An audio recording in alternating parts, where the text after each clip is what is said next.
नमस्कार, मैं भारती कपासिया। स्वागत है आप सभी का खबर टुडे न्यूज में। आपको बता दें कि ये पहला मौका नहीं है जब बॉलीवुड की कोई फिल्म रिलीज होने से पहले विवादों में फंसी ना हो। बता दें, गंगूबाई काठियावाड़ी इनमें से ही एक है। आलिया भट्ट इन दिनों अपनी फिल्म गंगूबाई काठियावाड़ी को लेकर काफी चर्चा में है। फिल्म का ट्रेलर रिलीज हो चुका है और फैंस इसमें आलिया के लुक की तारीफ करते नहीं थक रहे। बता दें, रिलीज से पहले ही फिल्म पर विवाद होने लगा है। जिस गंगूबाई पर यह फिल्म बनाई गई है, उनके परिवार वालों ने आपत्ति जताई है और कोर्ट का दरवाजा खटखटाया है। संजय लीला भंसाली द्वारा निर्देशित गंगूबाई काठियावाड़ी एक बॉलीवुड बायोपिक ड्रामा है। फिल्म में आलिया भट्ट मुख्य भूमिका में है। इस फिल्म की कहानी गंगूबाई काठियावाड़ी के जीवन पर आधारित है। फिल्म में आलिया के अलावा शांतनु महेश्वरी गंगूबाई के पति के रोल में और अजय देवगन करीम लाला की भूमिका में है। फिल्म का ऑफिशियल टीजर 24 फरवरी 2021 को रिलीज हुआ है। इस फिल्म का ट्रेलर 4 फरवरी 2022 को रिलीज किया गया है। गंगूबाई काठियावाड़ी एक किताब माफिया क्वीन इन मुंबई बेस स्टोरी है, जिसे एक हुसैन ने लिखा है और इसी किताब में बताया गया है कि गंगूबाई काठियावाड़ी के बारे में एक 16 साल की लड़की जो मुंबई के रेड लाइट एरिया में आई और एक डॉन के घर बेखौफ होकर घुसी और उसे राखी बांध आई। गंगू रेड लाइट एरिया में काम करने वाली महिलाओं के अधिकारों के लिए प्रधानमंत्री तक पहुंच गई। ये कहानी उस गंगूबाई की है जिसकी तस्वीर कमाठीपुरा की हर औरत 16 साल की गंगा हरजीवन दास काठियावाड़ी एक गुजरात के काठियावाड़ की एक लड़की थी। परिवार वाले बड़े इज्जत पसंद लोग थे और गंगा को पढ़ाना लिखाना चाहते थे, लेकिन गंगा के मन में बॉलीवुड राज करता था और वो हीरोइन बनना और बॉम्बे जाना चाहती थी। एक दिन उनके पिता के पास एक लड़का काम करने आया, रमनीक, जो पहले से मुंबई में कुछ समय से था।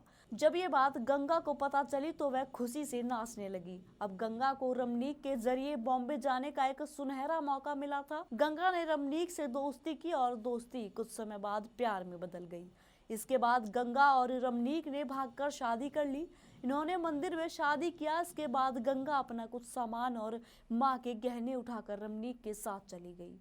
ये दोनों मुंबई पहुंचे। कुछ दिन साथ में गुजारने के बाद रमनीक ने गंगा से कहा, जब तक मैं हमारे रहने की जगह नहीं ढूंढ लेता तुम मेरी मौसी के पास रुको।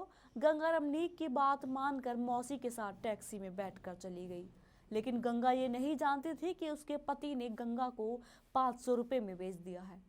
मौसी गंगा को बता दे कमाठीपुरा ले कर पहुंची है, जब बॉम्बे का मशहूर रेड लाइट एरिया था। गंगा को जब ये सब पता चला तो गंगा बहुत चीखी चिल्लाई, रोई, लेकिन आखिरी में गंगा ने समझौता कर लिया क्योंकि उसे पता था कि अब वह काठियावाड़ वापस नहीं जा सकती, क्योंकि अब उसे उसके घर वाले नहीं अपनाएंगे। बेइज्जती के डर से गंगा ने विरोध छोड़ दिया और वहीं वैशाल्य में रहना शुरू कर दिया। गंगा हरजीवन दास काठियावाड़ी अब गंगू बन गई थी और गंगू के चर्चे दूर दूर तक होने लगे। जब भी लोग कमाठीपुरा आते तो गंगू को जरूर पूछते थे। एक दिन शौकत खान नाम का पठान कमाठीपुरा में आया। आने के बाद वह सीधे गंगू के पास गया और उसे बेरहमी से नोचा घसीटा और बिना पैसे दिए चला गया। और ऐसा दूसरी बार भी हुआ। जिसने गंगू को बचाने की कोशिश की, पठान ने उसे बड़ी बेरहमी से ढकेल के घायल कर दिया। इस बार गंगू की इतनी बुरी हालत हुई कि उसे अस्पताल में भर्ती करवाना पड़ा।